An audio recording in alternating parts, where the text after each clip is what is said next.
Hello, welcome to another episode of Purple Insider. Matthew Coller here, along with intern Haley English, who is now Hately English after she ran Will Levis's statistics for an article today. And I want to start there with you, Haley, that you did a comparison between Will Levis and Hendon Hooker statistically. And I think people have a sense for how this turned out. But there was a lot of interesting things that you ran across. Are you completely out after seeing the horrors of Will Levis's statistics? I have to say, I thought it would be better than it was, but it turned out to be pretty gnarly.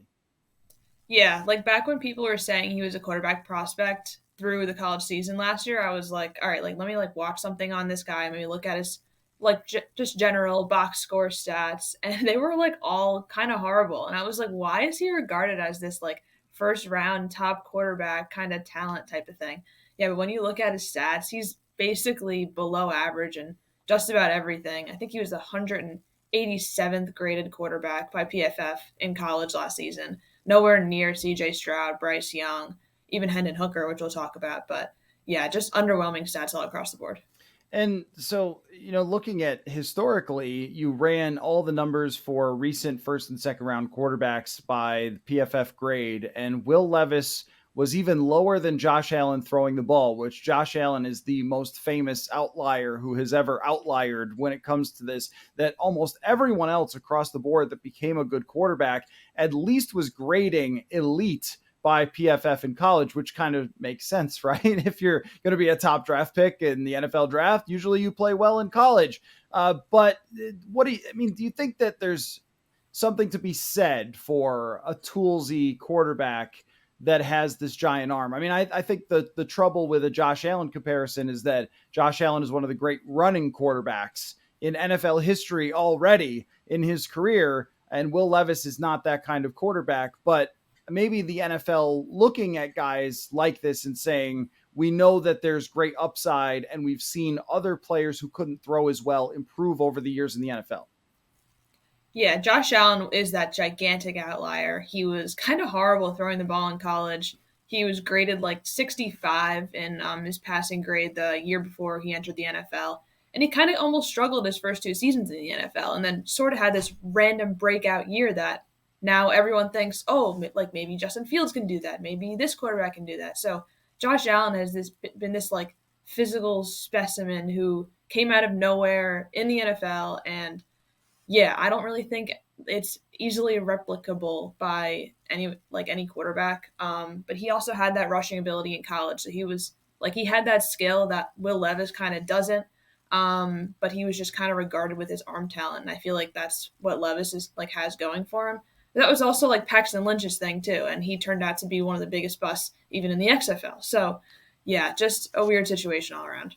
I noticed you didn't mention Christian Hackenberg, so I will, but it might have some vibes. I mean, Christian Hackenberg, and we know this about Mel Kiper historically, that he has always kind of overvalued these guys who have giant arms in his mocks and his, estimations of where they're going to be picked. And Hackenberg is one of the all-time examples of that. He was being talked about as potential number one overall, and he had the same thing where he had this really good junior year where he had a bunch of good receivers and a good supporting cast. And I think it was his senior year or whatever year it was that he came out. I forget exactly if he came out after junior or senior, and his numbers tanked. And a lot of people, and I think the Jets probably thought this to some extent, thought like, oh, well, the junior year, that's the one you should really be looking at. And the same thing goes for Will Levis, but there are some really concerning things that are stylistic play. And one of those is that he just gets sacked a lot. And a lot of his interceptions don't even come on deep balls. I mean, I think the mistakes that quarterbacks make in college can carry over to the NFL. And it seems like Will Levis has a lot of them. Yeah, he had one of the lowest air yards per target out of most of the top like quarterback prospects coming out of the draft right now. And he was throwing interceptions at a really high rate. His touchdown to interception ratio, even his junior and senior season, was 1.9. So he's throwing about like double as many touchdowns as interceptions. But most of these other guys are throwing like 10 to 1 in college just because kind of that's how it goes. But yeah, he's not chucking the ball downfield. He's getting intercepted on the shorter passes, and that's kind of not really like promising on what you want to see coming into the NFL, because that's like you should be really good at the short game. So yeah, that's a big concern with him. He did have that like decently good junior season and kind of dropped off towards his senior season. And his EPA per play on passing was nearly zero in his senior year. And we can just like quickly compare him. The two comparisons that I found most recently were Jordan Love and James Morgan. James Morgan, drafted by the Jets, kind of a horrible quarterback, never really took an NFL snap.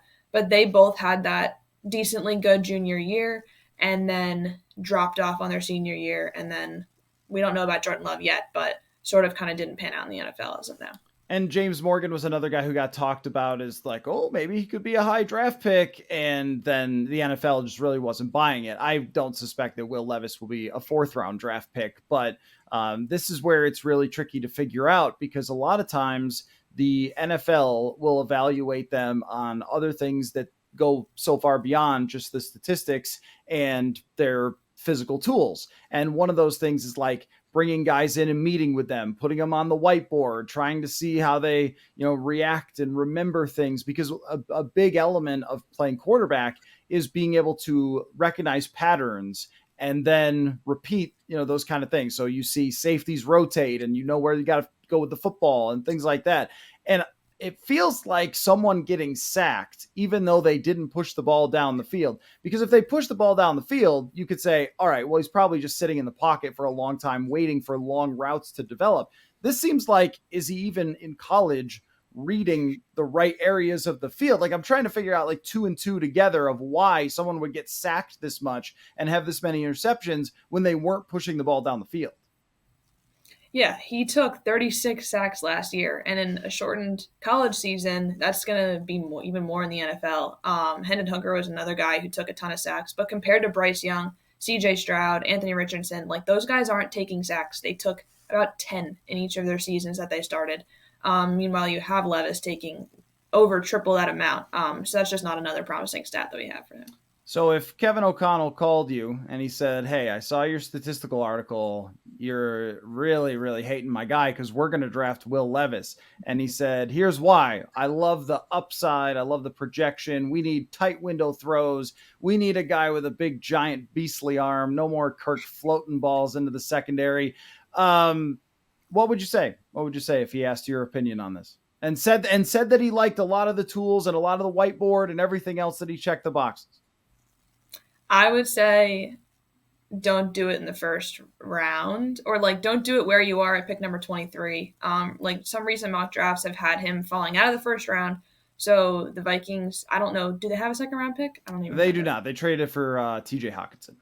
Okay, yeah. Well, arguably, like Hawkinson, I'd say is better than Levis. So, but if there's the right situation and you can get him at a good value, then fine, draft him. But he's the guy that needs to sit for at least a year, and kind of learn behind Kirk Cousins. He needs to learn NFL defenses because they're much better than college defenses, and he arguably didn't play great against college defenses that are weaker. So he's the quarterback that he needs to learn. But if you really feel that you could turn him into a Josh Allen, I'm not saying at all that he's Josh Allen because he is not. But if you really, really absolutely feel that he can make that sort of jump, then fine, go for it at good value. Yeah, I think what I would say is that you're putting your life in your hands a little bit if you do it. Because do you want to make your bet when you have your big chance at drafting a quarterback? And look, I just want to make clear to everybody, if they draft Will Levis, I'm gonna like the pick because it's the future quarterback. The Vikings have picked their guy. We know where this is going, and I don't think I'm any better than anyone else at predicting quarterback success. However, if you go so far against the standards that are set statistically in college for the quarterbacks who made it, then you are really taking a big risk here. And you are saying, please second guess me when we go back and like, oh, okay, so you drafted the guy that couldn't really succeed in college based on some one outlier, because there really isn't another guy who didn't play well at least a bit in college than Josh Allen, and then put up really great statistics and became an all-pro and everything else. You really can't find too many others unless you go like Dan Marino or something. You've got to go way back. But yeah, I think that's what I would say. Like, do you want to take the risk of making your franchise quarterback, who might be your one and only pick as a quarterback, that guy? And if he said, "Yep, I'm all in," I guess I don't know. All right, okay, we'll see. We'll see how it turns out. I mean, because none of us really know. I just think that, like, after looking at your statistical analysis, it just seems pretty scary to go with somebody like that, and made me think that there might be four quarterbacks taken in the first, and maybe some of this is just smoke and mirrors with him. Yeah, if Josh Allen didn't have that kind of breakout in the NFL, then I'd be like, why are you even considering this guy as a first round talent? There hasn't been a quarterback drafted since Justin Herbert who's had a below 90 PFF passing grade in the first and second rounds. So, like, Zach Wilson had the second highest PFF passing grade behind Baker Mayfield, and those two guys aren't necessarily the best in the NFL. So, why would you want to take someone who's got a 65 passing grade when there's no one to compare him to in the NFL if Josh Allen didn't exist? Right. And I found it to be interesting just with your list that not all guys who had great PFF passing grades in college succeeded, but all the guys who succeeded had great passing grades for the most part. Like, obviously, Lamar Jackson did not, totally unique. Josh Allen did not, totally unique. And the other thing is that Will Levis is not young. Like, that's worth saying as well. We would be talking about how old he is if we weren't talking about how old this other guy is, which is Hendon Hooker. Now, speaking of those PFF grades, his Hendon Hooker's statistics in the regular season, his actual box score stats are fantastic. His PFF grade, though, meh, it's really not spectacular. What did you make of just a pure statistical analysis of Hendon Hooker? Hendon Hooker's stats, when you compare them against Stroud, Young, Richardson, and Levis, they're like outstanding. He's had the highest completion percent out of all of them, kind of by far. He completed a little over 69% of his passes, and the next closest, I want to say, was Will Levis at just over 65%. So that's kind of crazy. He's far like a really, really accurate passer. If you do adjust that completion percent, it's about 75, but Will Levis's was like actually kind of in the same area. So I wouldn't take that with like the biggest stat because he was getting a lot of help from his receivers. But he doesn't turn the ball over. He doesn't create turnover worthy plays. He's making the big plays down the field. And he also was kind of a really great rusher last season. He averaged 7.4 yards per rush, which was kind of crazy if you compare it to Will Levis's like 2.7 yards per rush last season.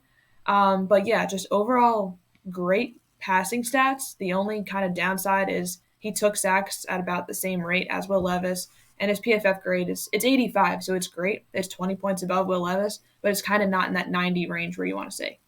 Right. Yeah, and I think that's sort of the smoking gun of, hey, he threw to a lot of wide open wide receivers. It wasn't a lot of the high quality throws, or it was a lot of easy throws. And plus, there's the element of him being extremely old. Which, if people think that I'm done making Hendon Hooker his old jokes, I am not. Somebody actually tweeted me the other day and said he's so old he gets your references from the '90s. Like, yeah, there are quite a few on the show.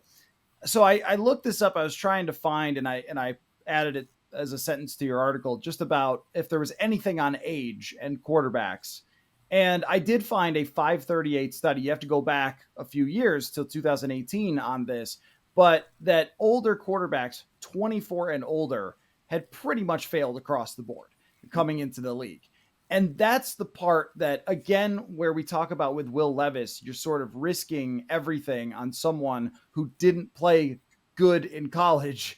You're risking, you might be risking a lot on somebody who goes very much against the grain of statistical analysis from age. And it's not just the older quarterbacks, the Chris Winkies or Brandon Whedons of the world, but it's even like Baker Mayfield. When Baker Mayfield came out, he was 23 years old. And I guess, Joe Burrow bucked this, but was a historically good quarterback at LSU his final season. I don't know what you think of that, if that matters to you or not when you look at those numbers, but I almost think in a way, if you're going to be 25, you actually had to be even better than he was. Yeah, I'd probably say that too because he's what, a sixth year senior, I think, right now. Like if you're drafting someone pretty early on who's like an older quarterback at 25 years old, you kind of want him to start right away but I don't think Hooker's that kind of quarterback that can start right away, especially coming off an ACL. So that's why I think he's got to sit also for a year, maybe even 2 years to learn behind the Kirk Cousins potentially. But then if you wait 2 years, he's 27. So like that's kind of the risk reward like part of it. And yeah, it's definitely a weird situation with both Levis because Levis is 24 also, and definitely like because they're so much older than Stroud and Young and stuff. Do you think that we have taken too much air out of the Will Levis balloon here? The Hendon Hooker thing, I think fans really, I don't know if there's a lot of debate. It's sort of like, I'm not sure. He's a little too old. Again, if they took him, you would have to say, all right, it's quarterback. PFF draft simulator will give you an A plus if you draft a quarterback in the first round. It always does. But I don't know. Like with Hendon Hooker, it's the same sort of thing where it's just hard to look at it on paper and really make sense of it. And there were things last year that we probably should have recognized with Desmond Ritter or Malik Willis, where Malik Willis took a metric ton of sacks. And I'm sure that that was the league's big problem. Like, oh, he throws really hard, he runs really fast. This is the opposite of Anthony Richardson, by the way. Anthony Richardson never takes sacks. It's kind of incredible considering he had one of the highest average depth of targets in the league. Like, you could totally get it with Anthony Richardson. He's young, he's inexperienced. He put on the best athletic performance ever at the combine. He threw the ball down the field. The big time plays are there. But even with Will Levis, it's hard to find the big time plays. It's hard to find the like, oh, this guy had this crazy highlight reel in college. It's entirely just projection, projection, projection. So it does become hard. But I also don't want to be the person who takes away everyone's steam for getting potentially excited about Will Levis or Hendon Hooker when they see these guys mocked to the Vikings. I don't know what to do with that. Yeah, I quickly found a comparison for Hendon Hooker, just like trying to go through some stats from his past 2 seasons compared to another quarterback of his past 2 seasons. I came up with Dwayne Haskins. He was a quarterback in college who was very accurate, like completed 70% of his passes. He really didn't turn the ball over, like didn't throw many interceptions, and he had very similar EPA per pass and air yards per attempt as Hendon Hooker. So I kind of see that comparison being somewhat decent. I know he had kind of a drastic end to his career, but yeah, definitely like something to think about because Haskins wasn't necessarily the best quarterback in the NFL, given he was drafted like midway through the first round. Right. Yeah. And I think with Haskins, and I don't want to speak ill of someone who's passed away, but I think that he had some issues with adapting to the NFL, which maybe Hendon Hooker won't. But I agree that when you're talking about, and I think Hendon Hooker can run, but running in college versus running in the NFL, it's a big difference. You almost have to be one of the freaks. Think about defensive end. There's a defensive end coming out in this draft who runs a 4.39. You got to run away from him. So Lamar can run away from him, and Josh Allen can have him bounce off. But and even Daniel Jones is a gigantic dude. So unless you're a gigantic guy and you're absolutely freakish athletically, you're probably not a difference maker. So if you're a pocket quarterback, you have to be unbelievably accurate. You can't take the sacks. Your pocket presence has to be through the roof. And that's why I just have a tough time. Like Levis, I could see a little more because he's a freak with his arm. But I just have a tough time believing that Hendon Hooker is going to actually be a first round pick because when you take someone with the first round, even if it's 32nd overall, that's your guy. Like that's your dude because you spent a first round pick. It does not matter if it's 32 or if it's 1. Every broadcast, Jim Nantz, hello friends, we're back here at the game where first round pick Hendon Hooker is going to start his first game. They will always say that. And I just have a tough time believing they'll buy in. So I guess, of course, we'll see how it plays out. But interesting to look at both under the microscope and wonder if either one is actually worth that pick. Now, I have a little game for you. I was going to compare the scouting reports, but I found that hard to do. So I've just pulled a bunch of just to tell us how strange and random the NFL world of scouting can be. To humble us after we have just spent 20 minutes talking about how these quarterbacks won't work out. So I have pulled a bunch of different scouting reports from NFL.com, and I am going to read to you the report, and I want you to tell me whether you think the person worked out or not, and then we'll go through them. Okay? So here is our first quarterback. This quarterback was compared by NFL.com to Jake Plummer, who you don't remember, but he was okay. He was all right. He won 13 games once. This quarterback is an ascending quarterback prospect. This is from NFL.com, by the way, Lance Zierlein. An ascending quarterback prospect who possesses the swagger and arm talent to create explosive plays inside and outside the pocket. The gunslinger mentality and improvised release points are clearly patterned off of one of his favorite players, Aaron Rodgers. However, he's a little more reminiscent of a blend of Jake Plummer and Johnny Manziel coming out of college, as was with Johnny Manziel.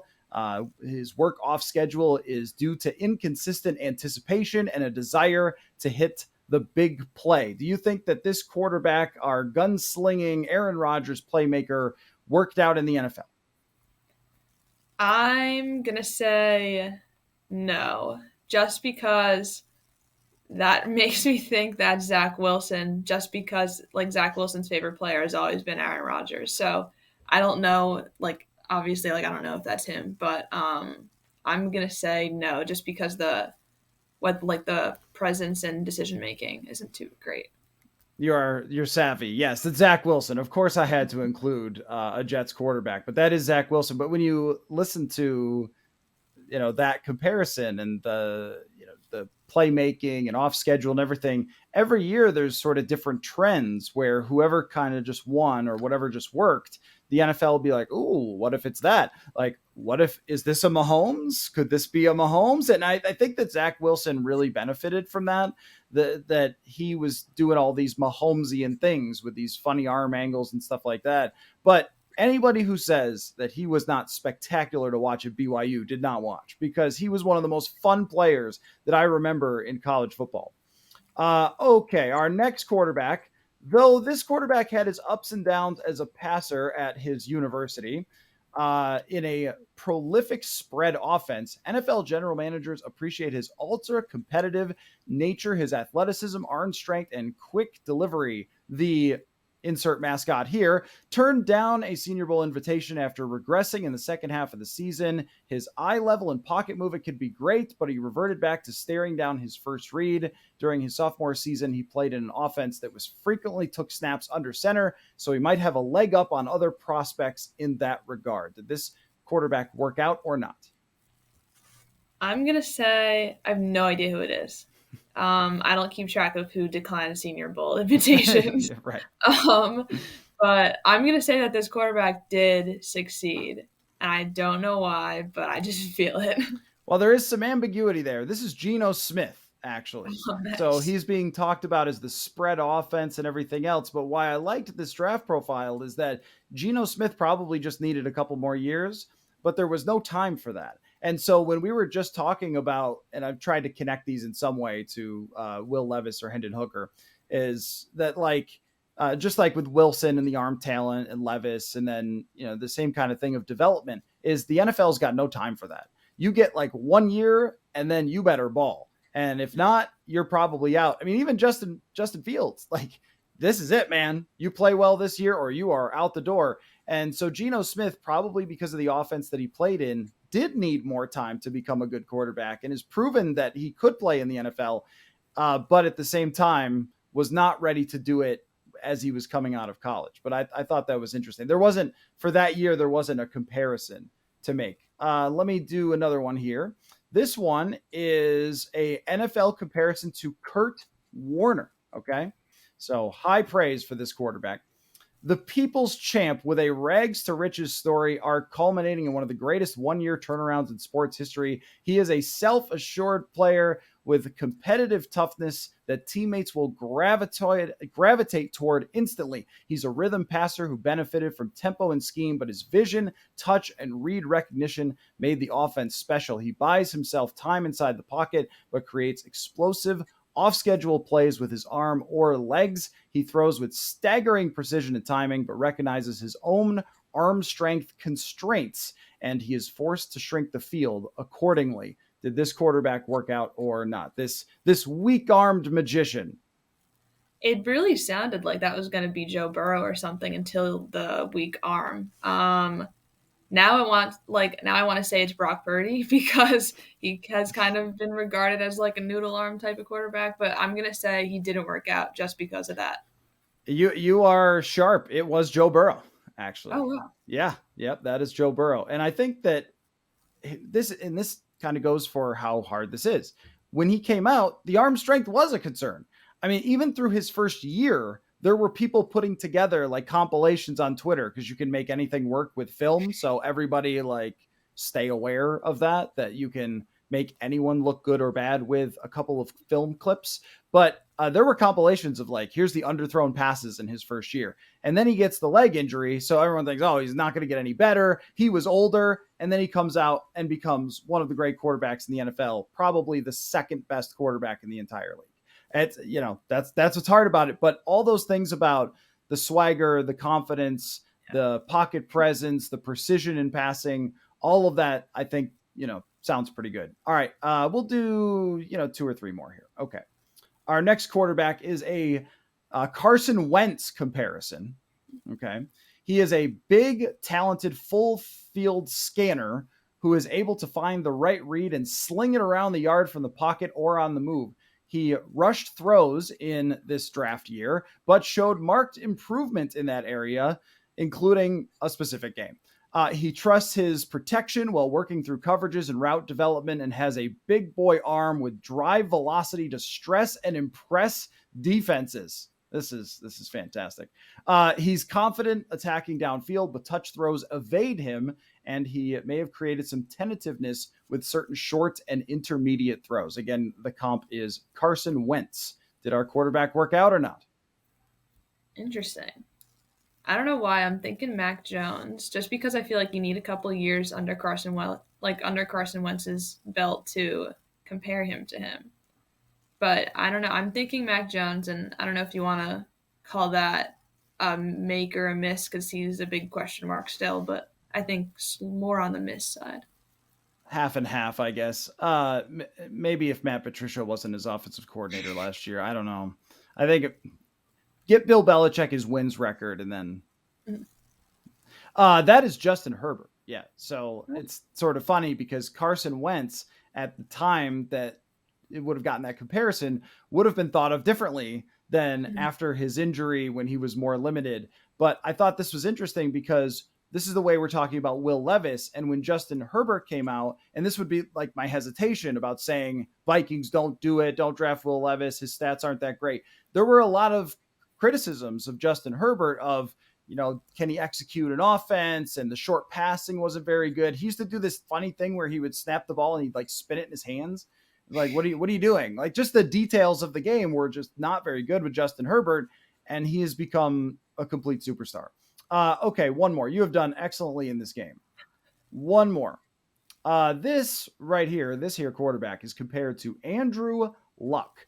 At the end of the day, this quarterback has NFL size, arm strength, accuracy, pocket mobility, poise, and field reading capability. His windup is an eyesore for sure, but he has the velocity to mitigate additional release time. While this quarterback has mental toughness and talent to start tomorrow, early sideline seasoning could help him better process coverages in an attempt to eliminate future interceptions. How did our man do here? I think our man did not succeed, and I think it's Sam Darnold because of the interceptions. You are absolutely correct. That is Sam Darnold. My gosh, you have done extremely well with this. Well done. Well done. Yes, that is, I mean, maybe a hint that I was going to throw in all of your Jets quarterbacks, but yep, that is Sam Darnold. Andrew Luck comparison. But the reason I included him was, oh, the interceptions, don't worry. He'll just work his way past that. No, he won't. A lot of times they don't. That's the thing with interception, like turnovers, sacks. A lot of times they don't. Well done. Good job on that game. Yeah.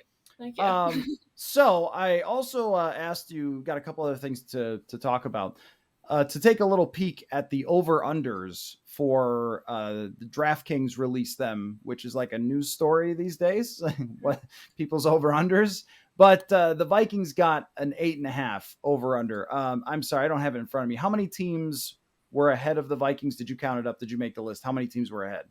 Yeah, so the 49ers were at 11.5, the Eagles were at 10.5, and then three teams at 9.5 were the Saints, Dallas, and Detroit, and then three at 8.5 being the Vikings, Giants, and Seahawks. Okay, so let's talk about this a little bit. First, your initial take on the 8.5 for the Vikings. I think it's fair. Just because last season all of their wins were on like one score games, they won all of them. So that's like their wins last year. I guess wasn't really reflective of kind of how good or not good they were. So I think 8.5 is fair. Maybe putting like some of those one score wins into losses, and I think in order to like be up there and like 9 wins to hit that over, you got to be confident in the defense. Right now, I think they're kind of relying on the offense and taking that like mediocre to kind of bad defense into consideration when they're giving them 8.5 wins. Because like a team like the Saints, they have great receivers, they have a decent quarterback in Derek Carr, but they have a great defense. So kind of that's why I think the Saints would be over the Vikings there. Yeah, so I want to talk about the Saints, but for the Vikings, you can improve the scheme, but still end up with the same results if they don't do more, I think, in the secondary, because the combination of Patrick Peterson and Duke Shelley alone, just on production, I'm not saying that they needed to keep Patrick Peterson, but just on production is very hard to repeat. Those guys put together like 20 pass breakups on their own. And when opposing quarterbacks were targeting both of them, their quarterback rating was like 60 for those guys. So they're out the door. And now Byron Murphy is in, who might be a good player for them. And then question marks all over the place. But it would be almost, if Andrew Booth Jr. came in and played like Patrick Peterson last year, I mean, the Vikings have a pure superstar. That's kind of hard to project him doing that. So I do think that we're in a little bit of a dicey situation roster wise. But with the Vikings, I think that number could move. Depending on what comes next. If they're moving on from Zadarius Smith and Delvin Cook, then that number might go down or stay the same. If they create more cap space, acquire more people, if Odell Beckham comes here or something, I know he's going to be a Jet, but if he comes here or something, you don't wear green pants unless you're going to be a Jet. You don't do that if you're joining the Vikings to the owners' meetings. But I think you're right that it's a kind of a safe and very fair number for them. Are you buying New Orleans? I don't know. I think that like around 9 wins is like where they're gonna get them. I think Derek Carr is like a quarterback that can't get you more than like 9 or 10 wins. I think that's like the biggest like along with the Vikings one being fair. I think the Saints is like the biggest one that's kind of a fair ranking for them. Yeah, I think that's kind of right where they'll be because their defense is going to keep them in a lot of games, but I don't know how much Derek Carr is gonna, I don't want to say hold them back, but like kind of like on offense. If I'm making the case for the Saints being better than that, I think I'm just looking at those other teams saying, how many games will Carolina win with a rookie quarterback? And Atlanta, what are you doing? What are you doing, Atlanta? What is Atlanta doing? Atlanta buying in fully to Desmond Ritter? Is that what they're really going to do here? I hope not because he wasn't good. No, he wasn't. And they have such a good team around him that I think that they're being a little bit foolish. I could be wrong. He might end up being great, but there's no actual evidence to suggest that that would be the case between his draft status and his initial performance. And then Arthur Blank saying like, I don't know, Lamar could get hurt. It's like, okay, Arthur, we know what everybody's doing here with the owners. All right. You don't have to make up stuff. Anyway, so it was Seattle was the other team that was 8.5, right? Yeah, Seattle and the Giants. Okay. Oh, okay. Right. So what do we think there? Seattle could be Geno Smith regression, or it could be Geno Smith plays the same and they're a better team and they win more than that. I think, yeah, I think 8.5 is almost like kind of deserved for the Seahawks because their offense is great, like Kenneth Walker and then DK Metcalf, Tyler Lockett, and Geno Smith. I feel like that's kind of a similar offense to the Saints, but this like Seattle's defense is much worse than the Saints, so I think that's kind of what lands them at 8.5. I think they could potentially go under if their defense plays kind of like it did last season and really took them out of games. But their offense is going to need to keep them in. Yeah. So the hard thing about these all the time is because, gamblers are good at their job setting these lines that it's like, oh, that sounds right. Like that's not the take. We're supposed to be like some sort of pound the table. It's going to be over. I guarantee it. But it does sound right. I think that Seattle, this is why they should draft quarterback because Geno Smith probably gets you in the middle. Only with New Orleans, Derek Carr's your guy, but he's a middling quarterback. So, you can win some and lose some. With Geno, you could still be competitive. You could sit somebody. That kind of screams Anthony Richardson to me. I don't know if they'll actually do that, but it kind of does. Like sit him for a year, scrambling quarterback like Pete Carroll had before. The New York Giants are interesting here because Daniel Jones does not play the Vikings. So there's no way he's putting up the same statistics as he did last year. But we have to admit that with Darren Waller there, they should be a better offense around Daniel Jones. Like his supporting cast had receivers I had never heard of that were smoking the Vikings, but they weren't smoking other teams. Now at least he's got that weapon.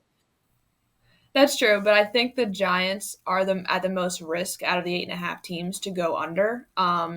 Just because their offense isn't great. I don't know if Saquon Barkley is going to want to play on the tag, so that's a question mark as of right now. But they did lose their number one graded receiver, which was Richie James. I want to say I don't know if he's a free agent, hasn't signed anywhere.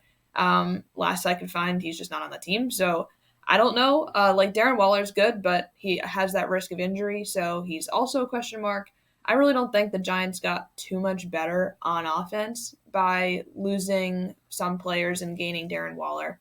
But it may help Daniel Jones, but again, like Daniel Jones, I don't think is the player that's going to get you pretty far, or at least like to the like far in the playoffs or the Super Bowl or anything. So I think they're most risk of going under. I agree with you. I think even with Darren Waller there is just the kind of regression monster. I mean, they were the fraud team more than the Vikings were halfway through the season, and they had a couple of good games toward the end and then won a playoff game. But playoff game, like there are quarterbacks who win a playoff game, a single playoff game all the time. And it always changes your life and everyone thinks that you're good. But I don't think that that's the case. I think that he is probably the 20th best quarterback in the league. And last year they got away with the one score wins and everything else that the Vikings did. We just talked about it more with the Vikings because it was historic, but that screams regression for them if they don't get a lot better. Of the teams that are ahead of the Vikings in the win-loss total, is there any that you target that you think are not actually better than the Vikings? That's a good question. I don't necessarily think so. It depends. For the 49ers, they're set at 11.5. And I think, because like as of right now, I think Darnold's starting the season. I don't really have much promise in that. It depends on how long he starts. If he starts for a good portion of the season, then I'd say, oh God, like no. Like no matter how good their defense is, I don't think Kyle Shanahan can fix Sam Darnold. So I'd have a Darnold-led 49ers lower than the Vikings. But I still think the Eagles, even though they lost like their entire defense, I'd still think that the Eagles are ahead of them. The Saints with their defense and a decent Derek Carr and company. Dallas, yeah, I think they'll be better than the Vikings, and I think they may go over 9.5. I think that's a good one. And Detroit, they fixed their defense with one of the best offenses in the NFL last year. I think that's better than the Vikings too.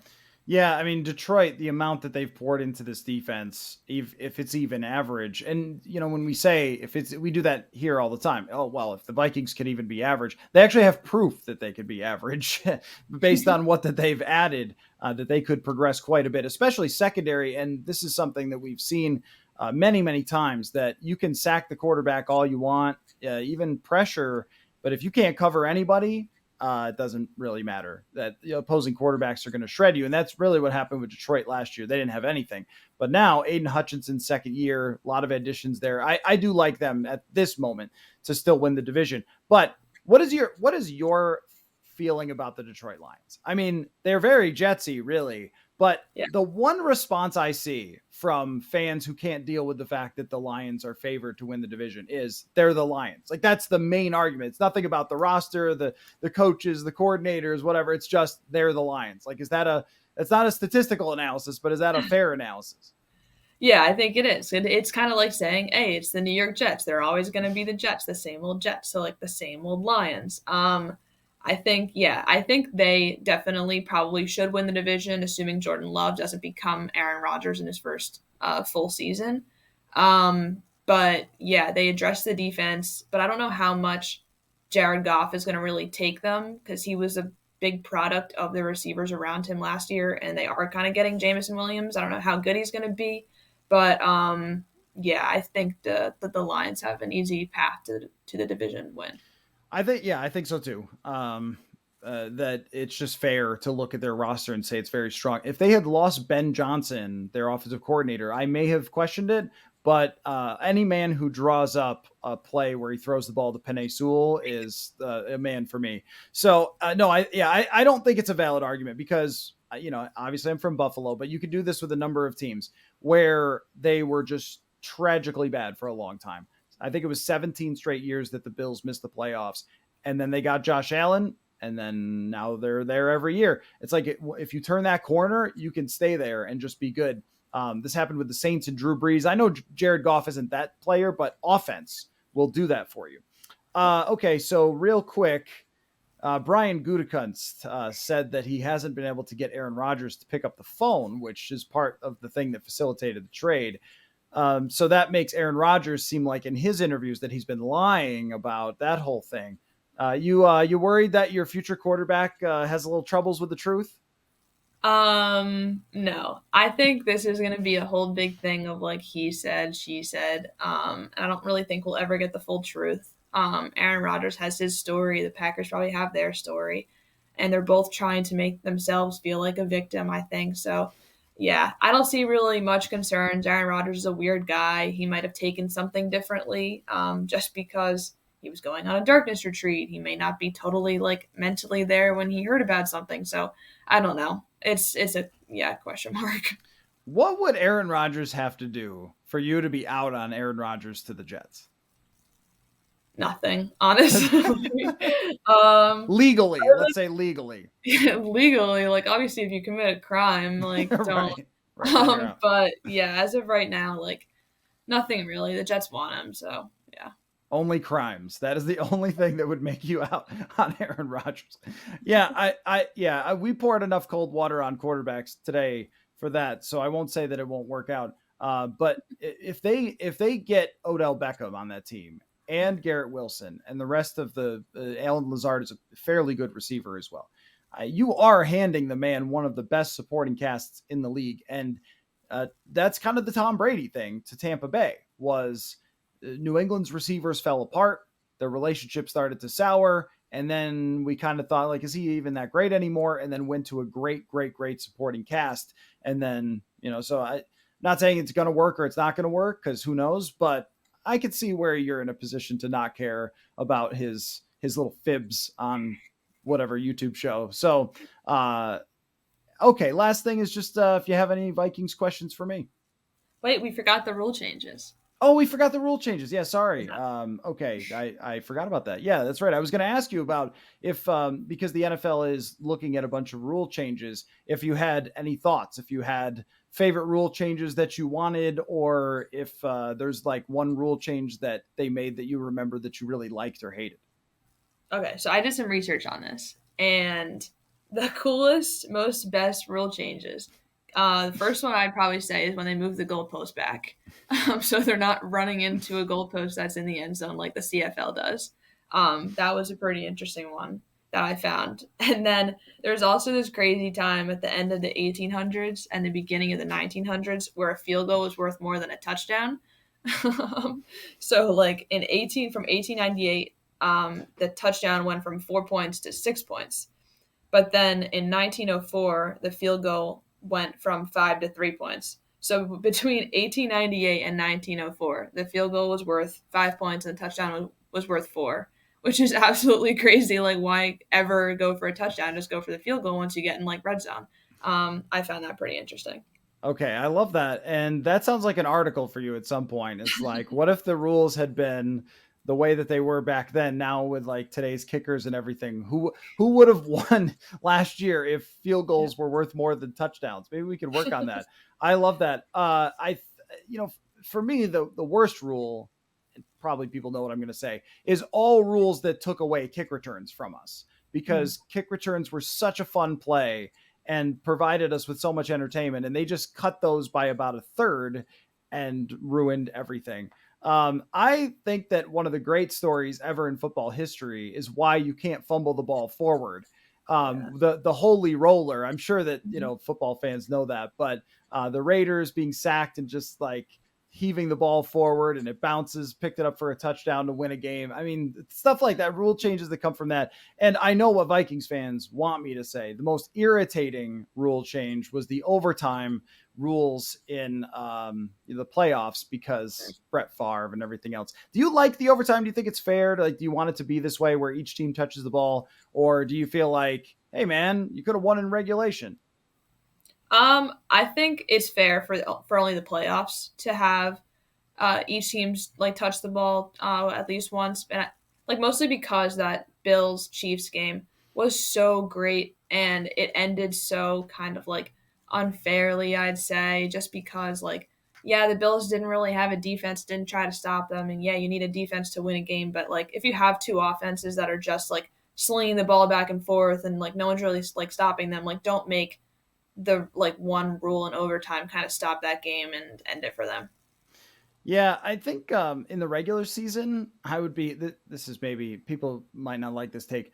I'd be fine with ties. I would be fine with no overtime. I would feel bad for all the people who showed up at the game and saw the tie. But I think it would create more madness at the end of games where teams, knowing it's a tie, are scrambling to try to win in that last 30 seconds as opposed to, say, going to overtime and kneeling the timeout or something like that. And I also think it's more fair because if you're determining it with a coin flip, even when they have the field goal, the whole thing, you're still basically determining it with a coin flip. I don't really love that for playoff scenarios and everything else, but in the playoffs, it's somebody, you got to determine it somehow. In the playoffs, I agree. We could play all night in the playoffs. But I never liked the idea of, oh, this team got the ball first, so game over. They're probably just going to win in the regular season. Doesn't seem fair. Do you like the number 0 in the NFL now?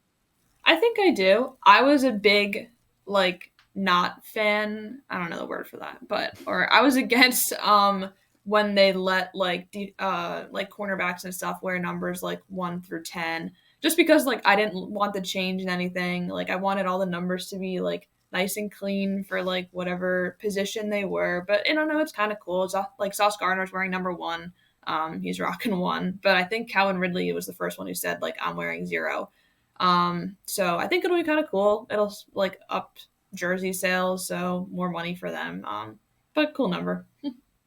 All you need to say is that you were being hately. That's that is like. You're just being hately. Yeah, I like the weird numbers. Kind of looks like it's college, but I think whatever. Players want to wear different numbers. I just wish they let the big guys wear number 0. And I also want to just scold the NFL. We gotta make those penalties for roughing the passer reviewable. They're just too hard. They did not pass that one, and I don't get it. How many of them are there a game? All I want is the coach to say that wasn't roughing the passer, and the standard can be very, very high. But like what happened with Chris Jones, where he causes the fumble, the ball is already out, and then he's called for a roughing the passer. It changes the game so much that I think it's a thing that would probably get challenged 10, 12 times a year, but all of those could just be a mistake. It could just be sometimes a guy hits the chest, but it looks like the helmet because he throws his head back. It's so fine of details that it needs to be that I think that was a big mistake. And also the third quarterback thing, it might still happen, but we're not really sure. That's sort of tabled, so to speak. So, okay. Any Vikings questions for me to close us out? Yeah, I've got one. Okay. So, let me get it up. So, I don't know how we haven't talked about it, but the Herschel Walker trade, I'd say probably the worst trade in NFL history. But if we compare that to the Russell Wilson trade and the Deshaun Watson trade, how bad do those two quarterbacks have to be for that, like those two trades, to be worse than the Herschel Walker one? So there's another part of this where it's not just that Russell Wilson has to, well, if he just plays like last year for all the years, then that'll be one of the biggest busts. But Seattle has to win the Super Bowl in order for it to start to approach, because the Vikings gave up all this draft capital to Dallas. And there were weird details to that, to where like the Vikings sent players, but if they cut the players, then Dallas got draft picks. And then, it was crazy. It was one of the most insane trades ever. And then, so of course, Dallas was like, we're cutting those players and taking the draft picks. So Jimmy Johnson with the all-time robbery there. That's part of it. But then Dallas uses those draft picks to create one of the greatest football teams to ever exist.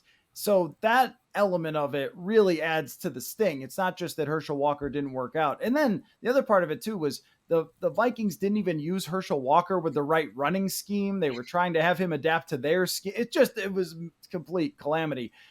So if Seattle uses the draft, let's say they use the draft pick on Anthony Richardson and he becomes the next Cam Newton and they go to the Super Bowl, they win the Super Bowl, let's say, they get to play on good turf, unlike Cam Newton in his Super Bowl. But then it starts to approach it. Gosh, the Deshaun Watson thing is kind of the same way, where it's like, it's not just if Deshaun Watson is a total failure in Cleveland. That happens all the time where you trade for somebody and it doesn't work out. It's if what you traded turns out to be completely transformational for that franchise and they win. And the other one that should be mentioned in this ballpark too is Ricky Williams. Mike Ditka trading his whole draft for Ricky Williams. As a kid, I had the Sports Illustrated where Ricky Williams was in the dress on the front cover, which didn't draw any attention to that trade at all. Just, was memorable for all of history. But yeah, that's great. I'm sure people love that you brought that up. Yeah, definitely like one of the worst trades out there. And yeah, I think Russell Wilson and Deshaun Watson could easily, like, as long as they keep playing kind of like how they played last year, I think they can make a case for that. Yeah. Well, I think so too. I mean, I see Sean Payton trying to talk himself into it. So we'll see how that works out. I don't know. I think if he can't run anymore, it's going to be a problem. But he does have concussion water, so he should be fine. I don't know if you get that reference, but he was like touting some water that supposedly could cure concussions like a few years ago, and That's weird. that's exactly right. Okay, Haley, good stuff. Go read her article. We'll both tweet it out, purpleinsider.com. It is a terrific statistical look at Will Levis and Hendon Hooker that will maybe give you nightmares leading up to draft season. But just a reminder, PSA, we don't really know how it's going to work out. But man, those numbers aren't that good. So great stuff from you again. And we'll talk again next week. Thanks, Haley. Awesome. Thank you.